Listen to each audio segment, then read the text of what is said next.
Today's talk is the second and concluding part of the analysis of the Aryan invasion theory.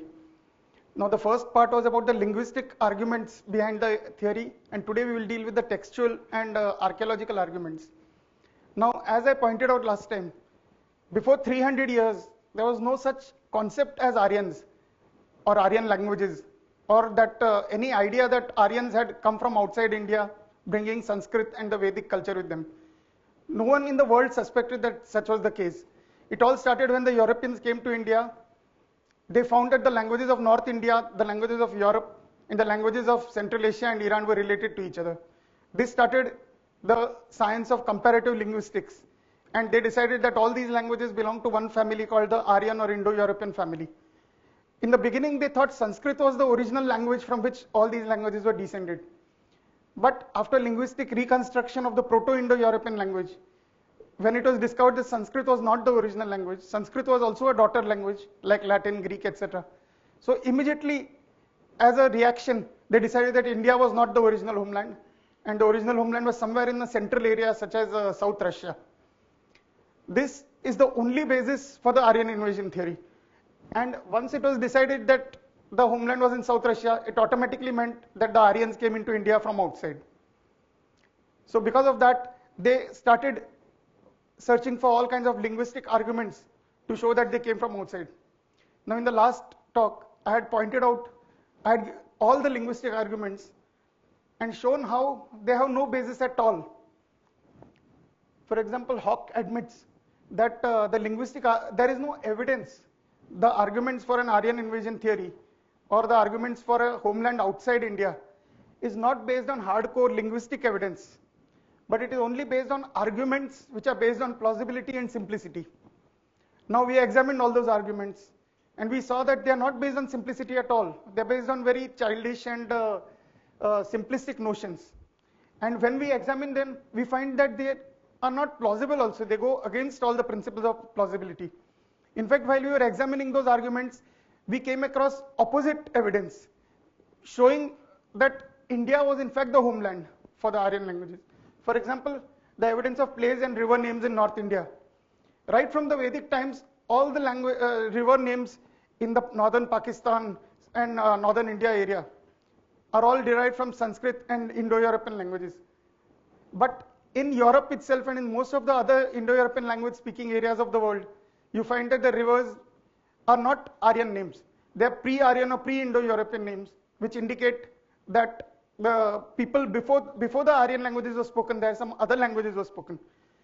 And this is the case everywhere. As I pointed out last time, in America also you find Red Indian names for the rivers like Mississippi, Missouri. All these are Red Indian names. They are not names given by the Europeans. Then you find the evidence of the one-way Uralic borrowings. Now, the Uralic languages of Europe, that is Finnish and Hungarian, they contain many words borrowed from Vedic and Iranian. Now, this is usually used as an argument that the Aryans came from there. But actually, it proves the opposite because all the borrowings are one way. That is, Sanskrit and Iranian have not borrowed even one single word from the Uralic languages. Whereas the Uralic languages have borrowed words in all the basic spheres of human activity from the Indo-Iranian languages. So this does not fit in with a situation where the Aryans, Indo-Iranians came from Eastern Europe, but it fits in with a situation where some groups of Indo-Iranians went to Eastern Europe and the Uralic languages borrowed words from them. Then you find the evidence of Indian and Central Asian animal names in the European languages. For example, the words for leopard, elephant and ape, all of which are found in India. But they are not all found in the other Indo-European language speaking areas. They are found in Africa, but that is not an Indo-European language speaking area. You don't find them in Europe, elephants and apes. So when we examine the linguistic arguments, we find that none of them have any validity so far as the AIT is concerned. But in fact, we uncover fresh and strong evidence for the out of India theory.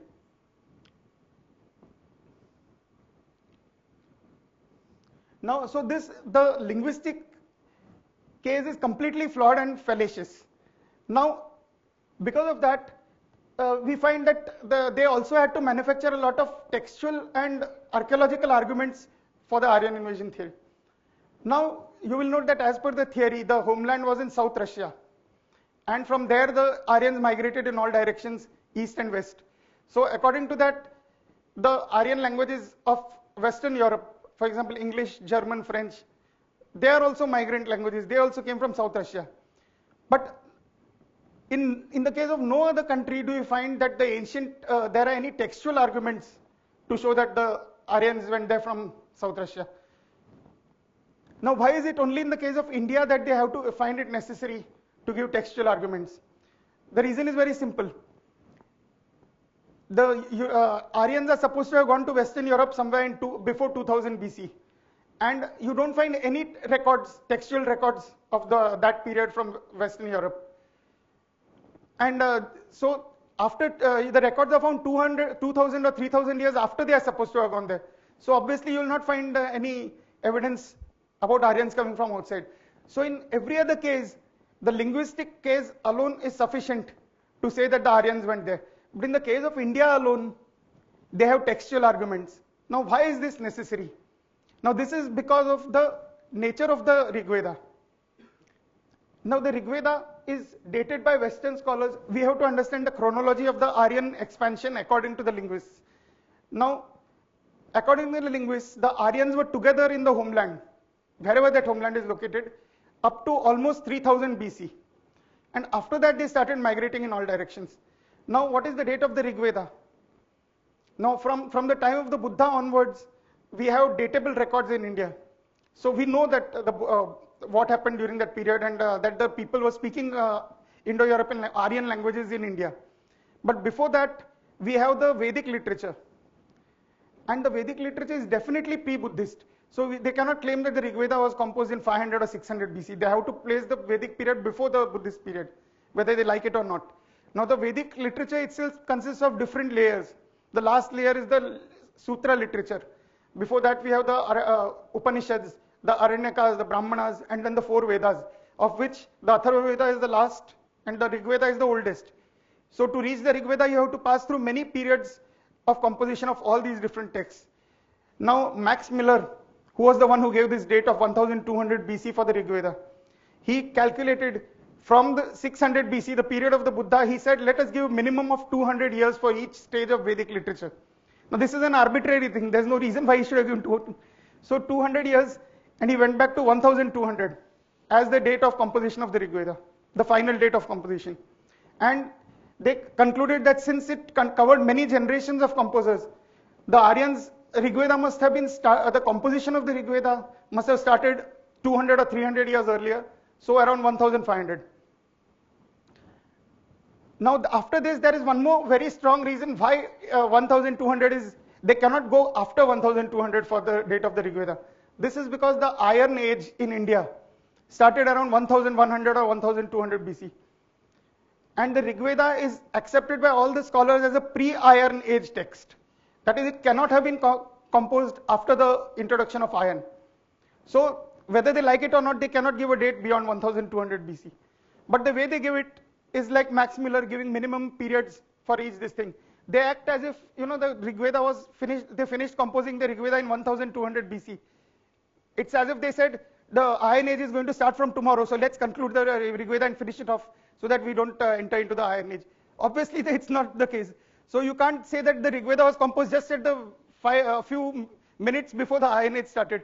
Obviously, it must be going back much earlier than that. Then,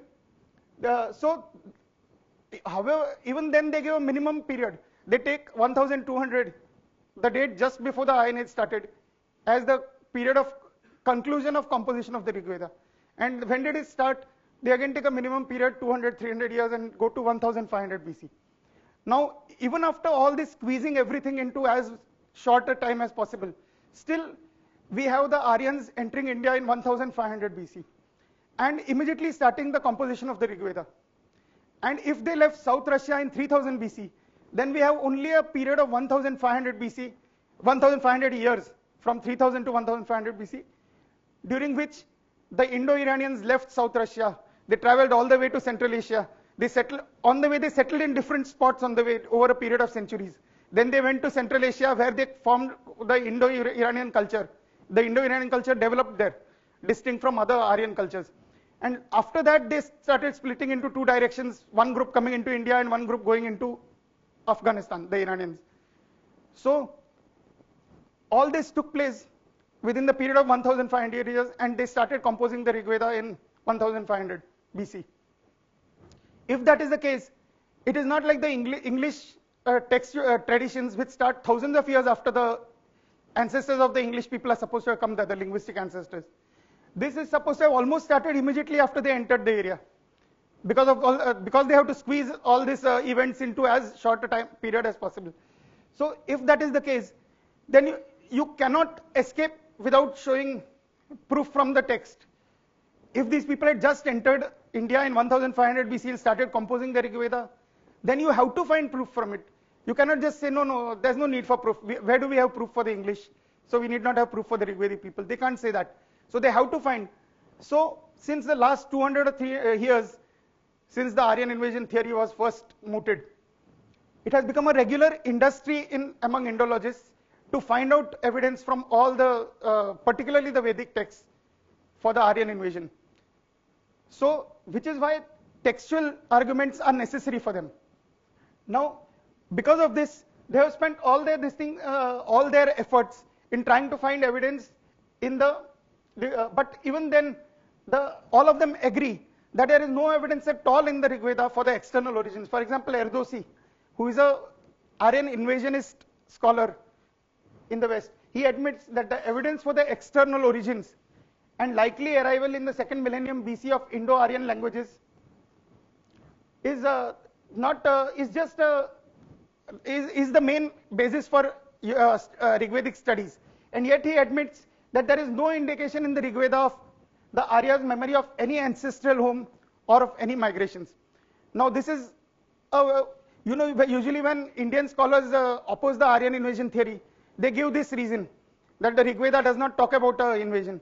Now this sounds very simplistic, but it's not as simplistic as all that. It is really a very basic argument, because if they had come in 1500 BC and started composing the Rig Veda, they should have had textual, we should find textual evidence in it.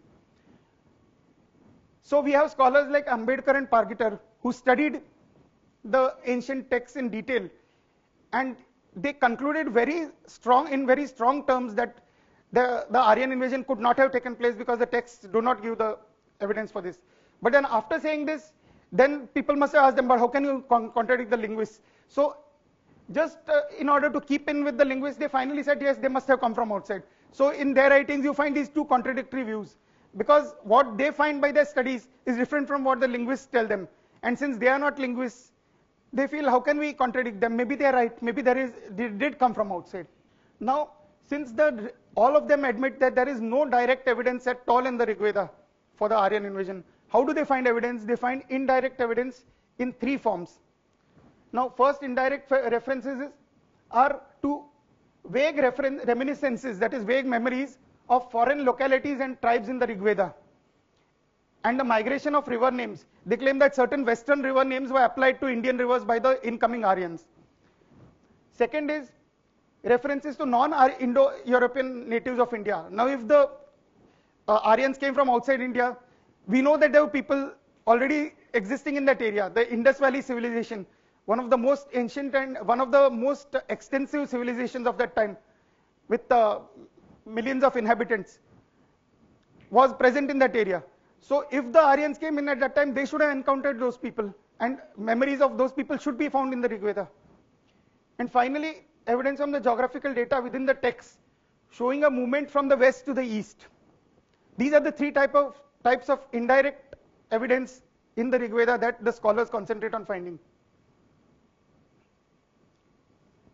Now, what is the factual situation of the Rig Veda? The factual situation is that all the geographical information in the Rig Veda extends only from eastern and southern Afghanistan, northern Pakistan, and in India you find Punjab, Haryana, and certain parts right up till the Ganga in Uttarakhand and western Uttar Pradesh. That is all. There is no reference to areas like Madhya Pradesh, Rajasthan, or most of Uttar Pradesh, and certainly not Bihar, Bengal, Maharashtra, and all that. So it is a restricted area. Now, just as there is no reference to any area west of this, that is only the border areas of Afghanistan southern and eastern Afghanistan are mentioned in the Rig Veda. So how can they, where do they find evidence of western areas further to the west from where they must have come? Now Witzel tries to argue that there is a word in the Rig Veda called Rip, which must be identified with the Riparian mountains, the modern Urals in Russia. Now where that word Rip is in the Rig Veda, I have not been able to locate it. And how it has been identified with the Riparian mountains. Now even if all of you all have heard the names of the Ural mountains, I'm sure none of you have heard the word Riparian. But there he finds some obscure word. It's like pea and oak, finding obscure words and trying to show that they all those things came from Sanskrit. It's not a logical this thing, and yet Witzel is indulging in that. Actually, he doesn't indulge in it. He's quoting another scholar so that he's safe. He can say, I'm not saying it, I'm quoting him. But he's quoting it with doubtfully. But then why is he quoting him in the first place? Because there's no other evidence that he can give. So he's using this doubtful quotation to show that there is something in the Rig Veda which refers to outer areas. Then another this thing is the river names. Now there are two rivers named in the Rig Veda, Saraswati and Sarayu. Now Sarayu, we know there is a Sarayu in UP where Ayodhya is situated. And there is a Sarayu or Haroyu in Afghanistan, which is mentioned in the Avesta. Similarly, there is Saraswati in India, which flowed through Haryana, Rajasthan and went out through Gujarat. That is the Saraswati of the Rig Veda. And in Afghanistan, you find a river, Harakwaiti, which is also the Saraswati with in a changed form. Now, what Witzel claims and what invasionist scholars claim is that the original rivers were the Haroyu and Harakwaiti of Afghanistan, and the Aryans came through that area bringing those two river names with them. And when they settled down in the Sapta Sindhu region, they transferred those river names to these two Indian rivers. Now the fact is that these are the only two river names you can find. And the Sarayu of Rig Veda is not the Sarayu of Uttar Pradesh, it is not the Sarayu of Ayodhya. It is actually a river of Afghanistan. It is a river tributary of the Indus which flows into the Indus river from Afghanistan. And it is known, the present name is Siritoy. And at that time it was called Sarayu. So there is no question of transfer of river name because it is within the Rigvedic area itself that that river is mentioned. It is not some external river. And so far as the word Saraswati is concerned, linguistically the words Harakwaiti and Harayu are derived from Saraswati and Sarayu, as no linguist will deny that. So what they say is that originally the Afghanistan rivers must have been called Saraswati and Sarayu, and later they changed them to Haravati and Harayu. Now that is what is called special pleading. When linguistically it is clear that the Indian rivers have the original linguistic form and the Afghan rivers have the later linguistic form. Obviously, the transfer of names was from east to west, not from west to east. Further, there is no actual textual evidence. As I said, Rig Veda is the oldest text, and this is the geographical horizon of the Rig Veda from southern Afghanistan to western UP and Uttarakhand. So, the area of the Afghan Harakwaiti is outside this area. So there is no evidence anywhere, textual evidence, that the Vedic people ever lived in that area. On the other hand, in the Rig Veda you find evidence which will be the subject of a future talk when I give the textual evidence in the Rig Veda for the OIT or out of India theory. There is textual evidence that the Persians, Parthians, Pakhtuns, Baluchis and Medians and all the European Iranian tribes were living in Punjab at that point of time when the older parts of the Rig Veda were being composed. Thirdly, the Rig Veda can be divided into old and new parts. Now the Saraswati river is mentioned in the Rig Veda in the oldest parts of the Rig Veda. Now the Avesta as a whole is contemporaneous with the later part of the Rig Veda, which I will show tomorrow because that is the most damning evidence against the AIT. And what I will be presenting tomorrow in the chronology of the Rig Veda, that is evidence which nobody in the world will be able to challenge. It is absolute evidence showing that India was the homeland from which the Aryans went out. Now, the Avesta is contemporaneous with the later parts of the Rig Veda. And within the Avesta, the Haravati is referred to only once in the Vendidad, which is the latest part of the Avesta. So, by the reference in the Rig Veda is much older than the reference in the Avesta. So, from no point of view, textual or linguistic or any other thing, can you say that the transfer of names was from west to east? It is definitely from east to west. And apart from these two names, there is no other river name that they can claim. So all the evidence shows that the movement was not from west to east, but from east to west. Now we come to the second thing, non-Aryan natives in the Rigveda. Now if the Aryans came from outside in 1500 BC, they started composing the Rigveda. Obviously they didn't enter a place which was completely bare of people. It was in fact one of the most densely populated areas of the world at that point of time, the Indus Valley civilization, whom these people claim were non-Aryans. Now the Vedic Aryans came from outside, they settled in that area. And if that is so, you should find some reference to the non-Aryan people of that area. That is also a compulsion for the textual Aryan invasion theorists, because they have to find they have to find evidence of non-Aryans mentioned in the Rigveda. It is a compulsion. If they can't find it, that automatically proves that the Aryan invasion theory is wrong. Now, if somewhere or the other it should be found. Now, how can it be possible that the moment these Aryans came into India, all of them disappeared into thin air? Now, what kind of references should you find? Now, let us assume that the people of that area spoke a language. Now, no one knows what the people claim that no one knows what language the people of the Indus Valley were speaking. Now, let us assume they were speaking some kind of language related to Chinese. I'm just giving a hypothetical example. If so, then in the Rigveda you should find references to people with names like Qing, Shi, Wu, etc., which you can immediately identify. These are Chinese. So here are the non-Aryans who were there in India before. Okay, no one claims that they were Chinese, but they claim that they were Dravidians, they were Ostrics, or they were some other unknown language family. So you should find names, Dravidian names, Ostric names, or some other kind of names which you can identify with some known or unknown language family in the world. Nothing of that kind can be found. Now, this is in order to maintain the Aryan invasion theory, it is absolutely essential for them to find non-Aryans. So this has become another part of the industry, Aryan invasion industry. They have to find non-Aryans in the Rigveda. Now, the Rigveda, as I said, does not contain a single Dravidian, Ostric, or any other specific language family found in India or recorded anywhere in the world. Over 2 centuries of frenzied efforts in this direction have drawn a complete blank. So, then what do the scholars do? They pick up some name from the Rigveda and say, this sounds like an un-Aryan name. For example, MacDonald suggests that 2 of the demons of darkness, whom Indra kills in the Rigveda, Sribinda and Ilibisha, have an un-Aryan appearance. Now, what does this mean? Linguistics is a precise science. What do you mean by an un-Aryan appearance? They can't say it is a Dravidian name, an Ostric name, a Chinese name, an Arabic name, nothing. It just has an un-Aryan appearance. Kosambi suggests that the word Pani does not seem to be Aryan. Now, this Pani is a mythical element in the Rigveda which has correspondences in German and Greek mythology. Pani of the Rigveda are identical with the Vanir of Germanic mythology and the Pan of Greek mythology. In my book, in a chapter called Sarama and the Panis, I have shown how every single mythological feature of these 3 entities, that is the Pani in the Rigveda, Pan of Greek mythology, and the Vanir of Germanic mythology, they correspond.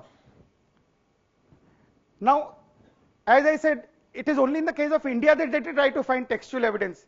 But in this particular case, during my investigations, I found one book on European mythology, where the writer tries to use the same technique for Germany. He claims that the Vanir related to Pani, the Vanir of Germanic mythology, were pre-Aryans of Germany. This is the only case where they have tried to find textual evidence. And you find the strange thing that these Aryans from South Russia, they went to Germany, there also they found the same people. They came to India, here also they found the same people. So this is what happens when they try to identify non-Aryans in the Rigveda. Now Witzel even finds, and Rahurkar, one more of the invasion theorists, he claims that there are many, the rishis of the Kanva family have non-Aryan names. Now, among non-Aryan names, he includes Ashwa Suktin and Go Suktin. Both these names are pure Aryan names. Ashwa and Go have equivalents in all the European languages. And Suktin means Sukta, who composes the Suktas or the hymns of the Rigveda. It's a purely Rigvedic word. And so there is no logic behind how they decide that these names are non-Aryan. Just they have to find some non-Aryan, so they pinpoint someone.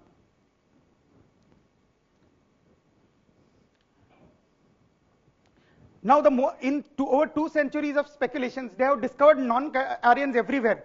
For example, the most common elements which they claim are non-Aryan are the Dasa, Dasyu, Asura, and Pani. Now, as I pointed out, all these are found in European mythologies. The Dasa and then they find all names of demons destroyed by Indra. There's a whole list of them. They claim that all the demons destroyed by Indra are actually non-Aryan natives of India who were destroyed by the Aryan invaders, because Indra was the king of the Aryan invaders. This is their interpretation. Thirdly, all classes of supernatural beings other than Devas, Danavas, Daityas, Rakshasas, Yakshas, Gandharvas, Kinnaras, Pishachas, these were all non-Aryan natives of India, destroyed by the Aryans. Now, all these claims have not been made by the same scholar, but all different scholars, when you put together all this thing, this is the long list of non-Aryans that you find in the Rig Veda. Now, they have even found non-Aryans even among the Vedic people. For example, the Vedic tribes, the main Vedic tribes, that is Ikshvakus, Purus, Anus, Druyus, Yadus, and Turvashas, these are the main Vedic tribes. Some scholars have claimed that even these are non-Aryans. Then the Vedic gods. Some people have claimed that Varuna, Mitra, Rudra, Ushas, Surya, Pushan, Savitra, Vishnu, and even Indra from the paternal side is a non-Aryan. Now, what is the logic behind this? No one can explain. Finally, the Vedic rishis, Kanvas, Agasthyas, Vasishtas, Bhrigus, all the rishis except the Vishwamitras. For some reason, Vishwamitras are not counted as non-Aryans. All the other rishi families are non-Aryan. So what is left Aryan in the Rig Veda after this? Now, what is the flaw in all this? The first flaw is that non-Aryan can only mean non-Aryan in the linguistic sense. You cannot take a word which is linguistically Aryan and claim that it refers to a non-Aryan person. As I said, there should be someone called Singh or Lu, or there should be someone called Ilangovan, which is a Tamil word, some kind of thing, Nedunjarian, Ilongovan. If you find some name related to that, you can say, these are the Dravidian non-Aryans whom the Aryans invaded and took over. But all the names are linguistically clearly non-Aryan, are clearly Aryan or Indo-European names. So linguistically, you cannot classify them as non-Aryans. Most of these have equivalences, as I said, in the mythologies of Europe. Now, how can it be that the non-Aryan natives of India are mentioned in the mythologies of Europe? Because the European Aryans never came to India. For example, Dasa, Dasyu, and Asura are found in Iranian. Dasa and Dasyu or Asura are even found in the Uralic languages, that they are words borrowed by the Uralic languages, Finnish and Hungarian, from Vedic. So how can they be the natives of India? Asura and Pani are found in Germanic, and Pani is found in Greek. And yet all these are classified as non-Aryans.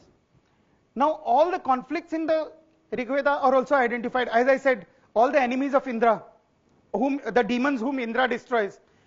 Now, basically, Indra is a nature god. He represents the rain and the thunder. And when there is no rain, people used to pray to Indra for rain, and he used to destroy the demons which are supposed to stop the rain from falling. And that is the mythology behind all these myths. Now, these people, they claim, are non-Aryans. And in fact, many of these conflicts are found in European mythologies also. Like when Indra destroys all these demons, which are in the form of a snake, you find in Greek mythology as well as in German mythology that the thunder god of that mythology also destroys a snake. In fact, his main feat in those two mythologies is also killing of a snake. You also find it in the Hittite mythology of West Asia. And now we come to the very most important criterion and the most clinching one, the direction of expansion of the Vedic Aryans. Now, according to their logic, the Aryans came to India from outside. Through Afghanistan, they entered India, and by the time of composition of the Rig Veda, they had extended their entry as far as western Uttar Pradesh. It was after the Rig Veda was composed that they were extended further into Uttar Pradesh, Bihar, and the rest of North India. By the time of composition of the Atharva Veda, they had managed to reach right up till West Bengal. Now, within this area, according to them, the Rig Veda shows a movement from west to east. That is, it shows that they came from the northwest and they came into India, further into India after the composition of the Rig Veda. Now, what is the main argument that they are given is the names of the rivers. For example, as I told you, the Rigvedic area extends from southern Afghanistan to western Uttar Pradesh. Now, in western Uttar Pradesh, you find only two rivers, main rivers which are mentioned, the Ganga and the Yamuna. Whereas in Afghanistan, you find at least 15 tributaries of the Indus which come from Afghanistan are named in the Rig Veda. So that is they point out to the number. See, only 2 rivers of India of the east are mentioned, Ganga and Yamuna, whereas 10 to 15 rivers of Afghanistan which flow into the Indus are mentioned in the Rig Veda. So this shows that they were very familiar with the west, but they were not familiar with the east. Now, is this a correct interpretation of the Rig Veda, of the data in the Rig Veda? That let us examine the rivers. The 3 areas into which we can divide the geography of the Rig Veda. Firstly, the western region, that is the areas to the west of the Indus, that is the northwest frontier province of Pakistan and eastern Afghanistan. These are the regions to the west of the Indus. Then you find the central region, that is the areas between the Indus and the Saraswati, that is northern Pakistan, more or less present day northern Pakistan. That is the central area which is known as the Sapta Sindhu. And finally the eastern region, the areas to the east of the Saraswati, that is Haryana and western Uttar Pradesh. So these are the 3 areas of the Rig Veda. Now, what are the rivers that you find? See, the western rivers, you find all these rivers named: Trishtama, Susartu, Anitabha, Rasa, Shvetya, Kubha, Krumu, Gomti, Sarayu, Mehatnu. These Gomti and Sarayu, as I said, are rivers of Afghanistan, tributaries of the Indus coming from Afghanistan. They are not the rivers of UP. Then Shvetyavari, Suvastu, Gauri, Sindhu, Sushoma and Arjikya. These are the rivers of the west. Whereas in the eastern rivers are the Saraswati and its tributaries, the Drishadvati, Hariyupya, Yavyavati, Apaya. And the Ashmanvati, Amshumati and Yamuna are alternative names of the Yamuna. And Ganga and Jahnavi are the names of the Ganga. These are the eastern rivers. Basically just 3 or 4 rivers are mentioned, whereas there you find small tributaries of the Indus are mentioned. So this is the argument that has been used all these years. But now let us examine where these rivers are mentioned in the Rig Veda. For that you have to understand what are the divisions. We saw the geography of the Rig Veda. What is the chronological divisions of the Rig Veda as accepted by all the Western scholars? Now the Rig Veda consists of 10 books called mandalas. Of that, books 2 to 7 are called the family books, because each of them was composed by one family of rishis. For example, 2 was composed by the Gritsamadas, 3 by the Vishwamitras, 4th by the Vamadeva Angirasas, 5 by the Atris, 6 by the Bharadwajas and 7 by the Vasishtas. So these are called family books. Also the language, the arrangement of the hymns in these 6 mandalas, all of them show that these books were composed first, and this is accepted by all the Western scholars. So they point out that books 2 to 7 were the oldest parts of the Rig Veda. Then 1 and 8 were added, and finally 9 and 10 were added one after the other. And so we have 2 groups of books, 2 to 7 which are the older books, and 1, 8, 9, 10 which are the later books. But now further research has shown that book 5 among the 6 family books, book 5 is also later than the other family books, and it shows many similarities with the non-family books, that is 1, 8, 9, 10. So now you get 2 clear distinct categories: the old books 2, 3, 4, 6, 7, and the middle book 5. Middle book 5 because it is a family book and yet it comes after the others. And then you have the new books 1, 8, 9, 10. This is the chronological division accepted by all the Western scholars. In my second book, I have given even further data which shows that they can be arranged in this order. 6, 3 and 7 are the 3 earlier old books. 4 and 2 are the later old books. Then among the new books, 5 is earlier, obviously because it is a family book. And then you get 1, 8, 9, 10. Now here are the eastern rivers. I have already given the list of the eastern and western rivers. Now here is where the eastern rivers are found in the books. In the earlier old books, you find them in 6, 3 and 7. So many references. These are references to the hymns and verses in the Rig Veda. Now in books 6, 3 and 7, the 3 earlier old books, you find plentiful references to these eastern rivers. Now they have pointed out that Ganga, Yamuna and Saraswati and its tributaries are the only 3 or 4 rivers mentioned. But see where they are mentioned and how many times they are mentioned. They are mentioned in all the 3 old books, many times. In the middle books, they are mentioned only in book 2. They are not mentioned in book 4 because book 4, as I will show you later, represents a movement of the Vedic Aryans from east to west. And the section of Vedic Aryans who composed book 4 had already moved to the west. So they have not mentioned the eastern rivers. Then in the book 5 as well as 1, 8, 9, 10, you find all these references. Now contrast this with the distribution of the western rivers. In the 3 earlier old books, you find not one of the western rivers, neither the Indus itself nor its western tributaries. They have mentioned how many western tributaries were there, but none of them are found in the 3 old books. In the 2 later books, they are found only in book 4, because as I said, that was a book where they had moved to the west. They were expanded towards the west. And then you find them in all the other books. So this is very clear. Now if you compare where these rivers are mentioned in the Rig Veda, you find that 4 of the 5 old books show great familiarity with the Saraswati and rivers to its east, the Ganga, the Yamuna, and the eastern tributaries of the Saraswati.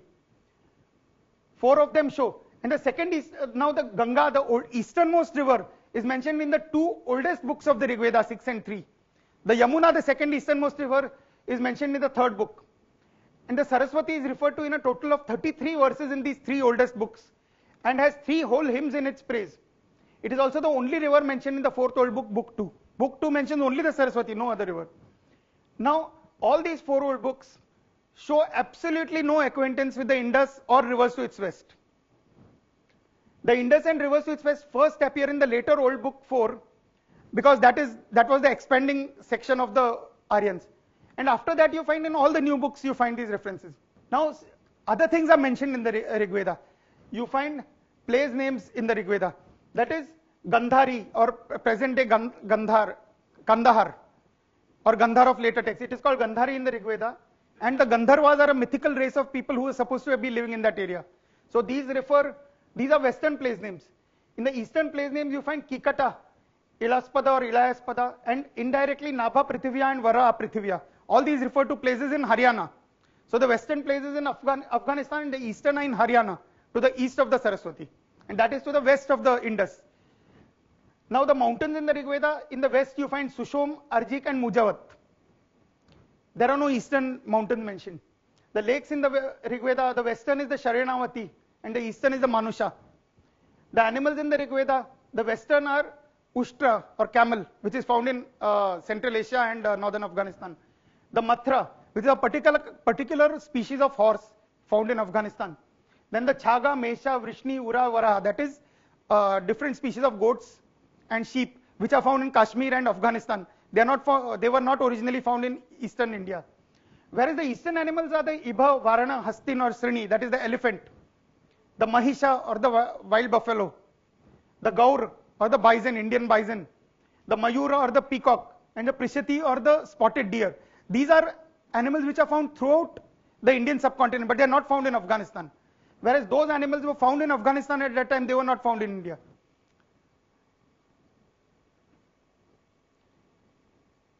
Now see where the eastern geographical data, that is the mountains, lakes and animals are found. They are found in every single one of the 10 books of the Rig Veda in such numbers. Whereas in the 5 old books, you find only the western geographical data, you find in only one hymn. And that hymn has been classified by the western scholars as an interpolated hymn in the Rig Veda. That is, it was added afterwards, which means that the 5 old books do not contain a single reference to a western mountain, a western place, a western lake or a western animal. Whereas in all the later new books, even the book 5, the earlier new book, which is a family book, that also does not contain a reference to any of these. It is only the 4 non-family books which contain references to all these western geographical data. Now if in the old books you find references to the eastern places and in the new books you find references to the western places, then the Rig Veda itself should show a movement from east to west. So now we will examine the central, that is we have examined the geographical data to the west of the Indus and to the east of the Saraswati. But now the central area, that is between the Indus and the Saraswati or the Sapta Sindhu region, you find these rivers. The Marudhrudha, Shutudri, Vipash, Parushni, Asikni and Vitasta. These are the 5 rivers of the Punjab. And the central place name is the Sapta Sindhu, Sapta Sindhava. Now, as you know, all scholars claim that the Rig Veda was composed in the Sapta Sindhu region. Now, even the central place names are not found in the earlier old books. And in 3 and 7, you find river names in these 3 hymns. Now, that is very significant. I'll show you why those river names are found in the 3 early books. Then in the later books you find all these central references. In the earlier books you don't find any place name. Sapta Sindhu is not referred to in it. And 3 rivers are mentioned. Now here is this chart showing the movement from east to west.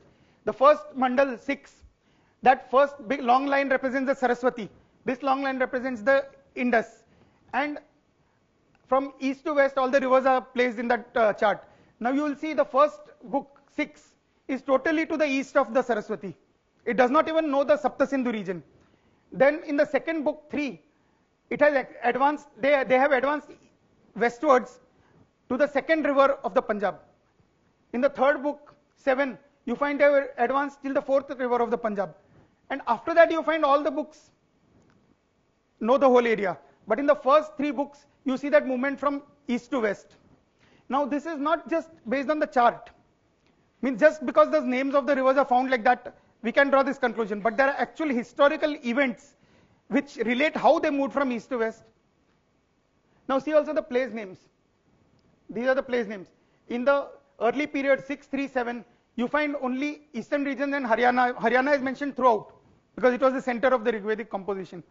But otherwise you will again see the movement from east to west. Now you see this, how this expansion is there. The oldest book 6 does not mention a single river west of the Saraswati. But the second book, book 3, describes an Ashwamedha Yajna performed by the Bharata king Sudas in the east of the Saraswati. And then it refers, in this hymn, it talks about him expanding east, west and north.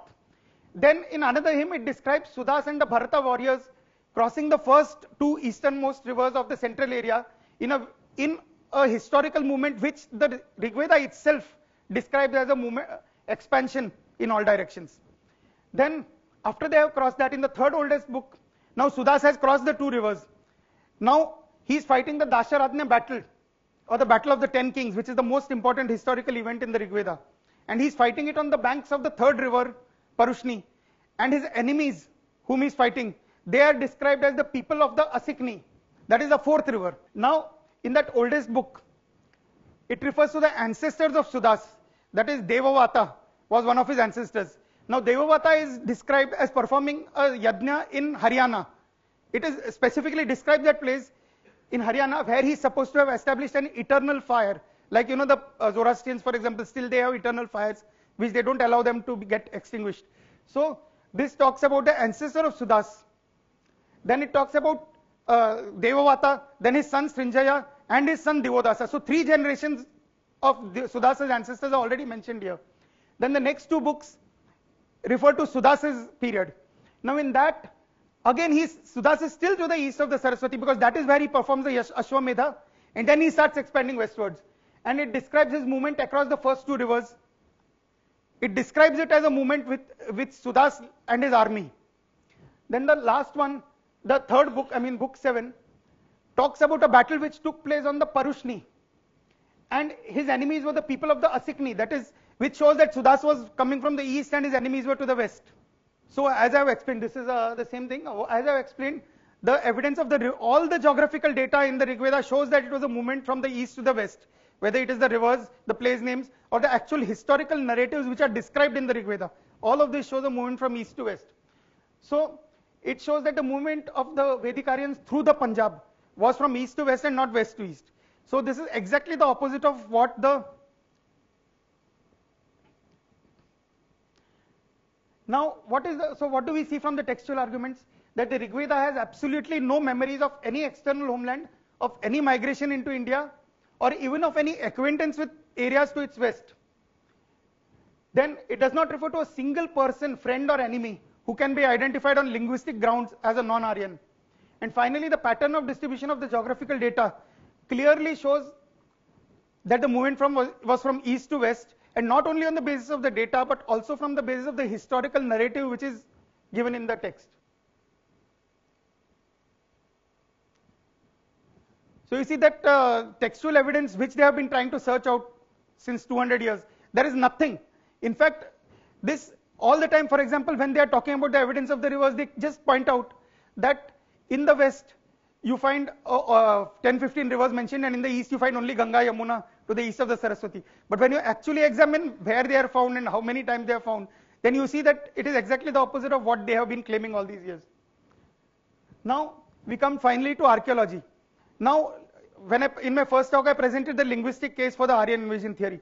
But whenever you are going into the history of any nation, it is not usually linguistics which is required. It is textual evidence, inscriptional evidence, or archaeological evidence. And as we saw, there is neither textual nor archaeological evidence. It is based purely on the linguistic assumptions, which also, as we saw, have no basis. Now, finally, we come to archaeology. Now, what is it that archaeology can tell us? So before that, we should know what it cannot tell us. For example, if in some certain area they dig up the place and they find some city buried in under it with all kinds of material remains, pottery, bones, burial sites, all those things, you do not know what language those people are speaking. Now, suppose you find this site somewhere in Tamil Nadu, then the natural assumption will be that the people of that site also must have been speaking a Dravidian language. If you find it in the Indus Valley area, the natural assumption should have been that they were speaking Indo-European languages, because nowhere is any non-Indo-European language recorded in that area. But that, as I said, is a natural assumption, but it is not necessary that it may be right. If the Aryans had come from outside, then obviously it would you could say that archaeology, whether archaeology can tell us whether they are Aryans or not. Maybe the original people were not Aryans. But the thing is that the same material culture can be found in sites representing different linguistic groups, or sometimes different areas where the same linguistic group is found, you will find different archaeological material. So the archaeological material itself, without any linguistic evidence, cannot tell us what language the people were speaking. Now, to this day, nowhere have they found the Proto-Indo-European language recorded in any archaeological site, nor have they found the Indo-Iranian language recorded in any archaeological site, nor have they found even the Vedic Aryans inside India. Now, from that, do we conclude that these people never existed? Obviously they did, and they have not been found in archaeological surveys. But actually, we have found archaeological sites in India, the Indus Valley. The only reason they are not is that they are not accepting that they represent the Vedic or Indo-Iranian people.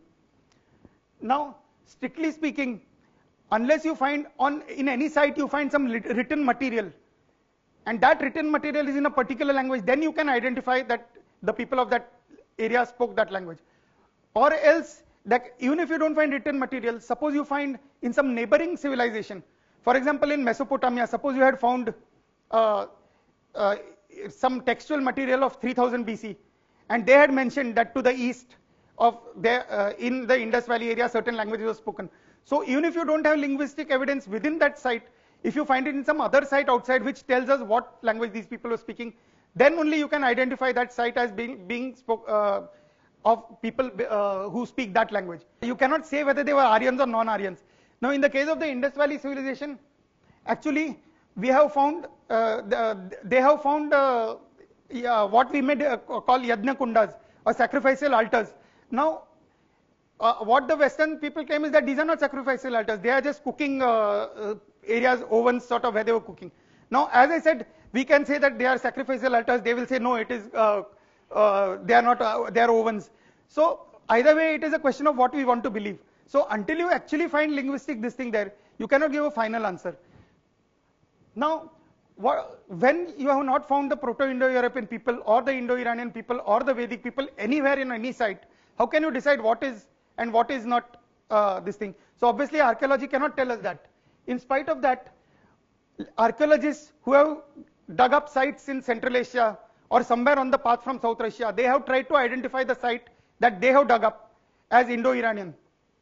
Again, totally without any linguistic evidence, just because they have dug up those sites, they have claimed that those sites represent Indo-Iranian things, Indo-Iranian people. Now here we have an archaeologist, Frankfurt, who is pointing out that all these identifications have no base. He claims that the simple linguistic space-time argument for locating the speakers is anything goes. That is, for example, if they find boats in an archaeological site, they will say, yeah, boats were used by the Aryans. So this is an Aryan site. But then boats were used by everyone. You'll find them in China, Chinese this thing, you'll find them in Egypt, you'll find them among the Red Indians, among African tribes. So how can you use it? Tomorrow they will say, the bones show that men and women both lived in that site. So that, because we know from the Rig Veda that the Vedic culture had both men and women. So that is a Vedic site or an Indo-Iranian site. So such general things cannot be used to identify the linguistic nature of that particular site. And this is what these two linguists, Frankfurt and Lambert-Karlowski, they are pointing out. Identifying archaeological remains of Indo-European populations in Central Asia has been one of the main questions that has occupied a number of linguists and historians for many years. That is, they have been trying to, every time they find a site, they say this must be the Indo-Iranians or the Indo-Europeans. But there's nothing in those sites which shows that they are either Indo-Iranian or Indo-European. And as he says, this is simply a case of space-time location. That is, according to the theory, the Aryans left South Russia in 3000 BC and they reached the Indus Valley, the Vedic area in 1500 BC. So according to that timetable, the Aryans should have been at that spot and in that year. So if you find an archaeological site there, that automatically means that they are Aryan. So that is not the way you can identify this thing. And this is what these two archaeologists are saying. For example, Lambert-Karlowski says that when any material culture is identified as Indo-Iranian by these archaeologists, he himself is a top archaeologist and he is referring to the particular archaeologists who try to identify these sites as Indo-Iranian. And he says that the material they identify as Indo-Iranian is so general that the Arabs, the Turks and the Iranians also can be identified with that site. Or you can even find a site in China and say that they were also Indo-Europeans. The Bronze Age Chinese can also be called Indo-Europeans. Or even the Plains Indians of North America can be given an Indo-Iranian identity. If you search out something from that, they used boats and so they must be Indo-Aryans, or they buried their people so they were Indo-Aryans. So, as he says, what is the relevance of archaeological material? If any sort of assemblage present at the expected or supposed time-space spot can function as the tag of a linguistic group. If you are determined that that site is going to be Iranian, whatever you find, even if you find a stone, you will say that proves that they are Indo-Iranians. So that is, archaeology does not tell us what language the people are speaking unless you actually find evidence of what language they are speaking. Now, as I said, when you find peculiarly Indo-Iranian things such as fire altars in the Indus sites, because it does not fit in with the time-space predictions, they refuse to accept it. But as I said, we will not, we cannot emphasize that because we also have no evidence on the sites about the language of the people. Now, what can archaeology can tell us? This is what archaeology cannot tell us. It cannot tell us the language of any excavated site, but it can tell us when a change has taken place in some area. They can tell that a change has taken place, a new race of people has come in here, and there has been a change in the culture of that area. That is what the archaeologists can identify. They can identify ethnic cultural changes in any area, or migrations of ethnic cultural groups or material culture. Of course, even here they cannot identify who those people are. Suppose they can say, here we have a race of people who have migrated from this area to that area. But unless you find the linguistic proof of what language they were speaking, they cannot tell us that these are Aryans or Semitic or Chinese. The fact is that no such changes have taken place at all in India. This is the strongest possible archaeological evidence against the Aryan invasion theory, because no ethnic changes have taken place at all, which should have taken place in the archaeological data if they had come. The main thing is that this is not the views of Indian archaeologists only. It is not that Dr. S.R. Rao or S.P. Gupta or some Indian or Hindu archaeologist who can be branded as a Hindutva supporter or at least a nationalist-minded Indian, and that is why he's saying this. It's not like this. It is what the Western archaeologists are saying. In fact, here is this in the seminar which took place in the USA, which was organized by none other than Michael Witzel and Erdős, the two strong supporters of the Aryan invasion theory. Now, all those papers have been compiled in one book called The Indo-Aryans of Ancient South Asia, Language, Material Culture and Ethnicity.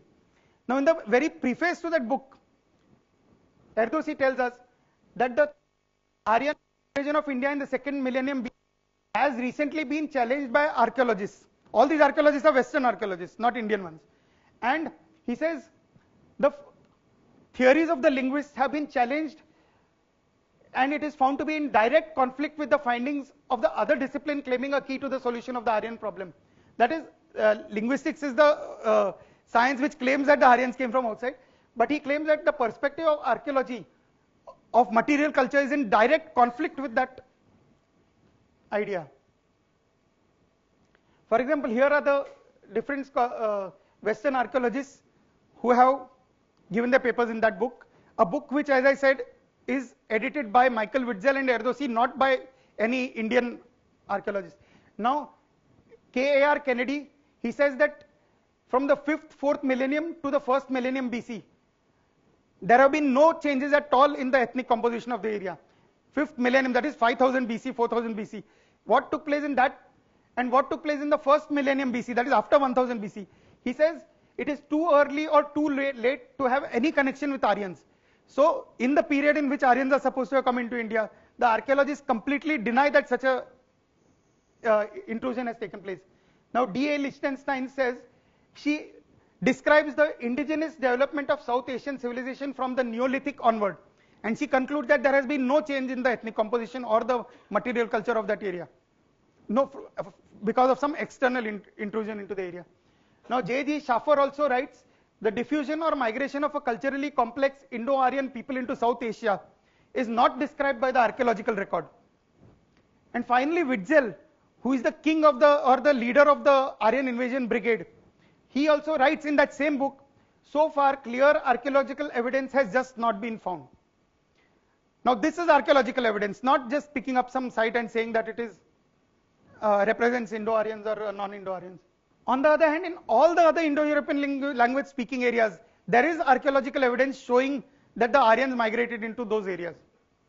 So, archaeology clearly negates any Aryan immigration. As we said, there are these are the three fields in which on which the Aryan invasion theory is supposed to be based: linguistics, textual analysis, and archaeology. And as we saw, all the three fields of study totally negate the Aryan invasion theory. Now, why is it that this theory is still going on in spite of all that? It is because since almost more than 200 years, Western scholars and later Indian scholars have been writing on this subject.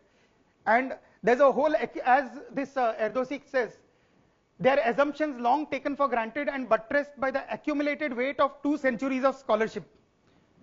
And further, even today the scholars, entrenched scholars in the West are scholars who have already written on this subject and backed all this Aryan invasion theory literature. So they cannot now backtrack and say, yes, I was wrong. So they continue to support that theory. So that is the Aryan invasion theory. To sum up the 2 talks, as we saw, when we examine the 3 fields of study which deal with the Aryan invasion theory, it is all of them give evidence. They not only show that their arguments are wrong, but they actually throw up evidence showing that India was the original homeland, that the movement was from east to west, that in all the 3 fields. But this is only when we are examining the Aryan invasion theory. Now the out of India theory is totally different, and there we find such solid evidence that it cannot be challenged by anyone. It consists of 3 parts. First is the chronology of the Rig Veda, on which I will talk tomorrow. And as I said, it is based, as you saw the geography of the Rig Veda in this, it is based on data in the Rig Veda. It is not based on picking up one word from the Rig Veda, giving it a twisted meaning and making up stories from it. It is based on a total study of the total data in the Rig Veda. And the second is, according to their theory, the Aryans suddenly appear in India, Greece, and different places. But where were they before? What is the history when they were together? No one knows. Now that they claim is in 3000 BC. But in 3000 BC, we have recorded history in Egypt. We have recorded history in Mesopotamia. We have recorded history in China. So why should the history of the Aryans be lost in obscurity? Actually, it is recorded in the Rig Veda and the Puranas. And the evidence again is so compelling and so final that no one can challenge it. And thirdly, they have constructed a linguistic case about how the Aryan languages originated, the Indo-European languages originated in one area, that is, they claim it is South Russia, and spread everywhere. However, that theory fails to answer most of the linguistic problems. However, the out of India theory answers every single linguistic problem associated with the Indo-European homeland question. And that is, as I said, these are the 3 out of India theory presentations, each of which by itself proves that India is the original homeland of the Aryans. and but even one of them by itself can prove it, and the sum total of the three fields of evidence is absolutely conclusive. Tomorrow I will be speaking on the chronology of the Rig Veda. That ends today the analysis of the Aryan imaging theory.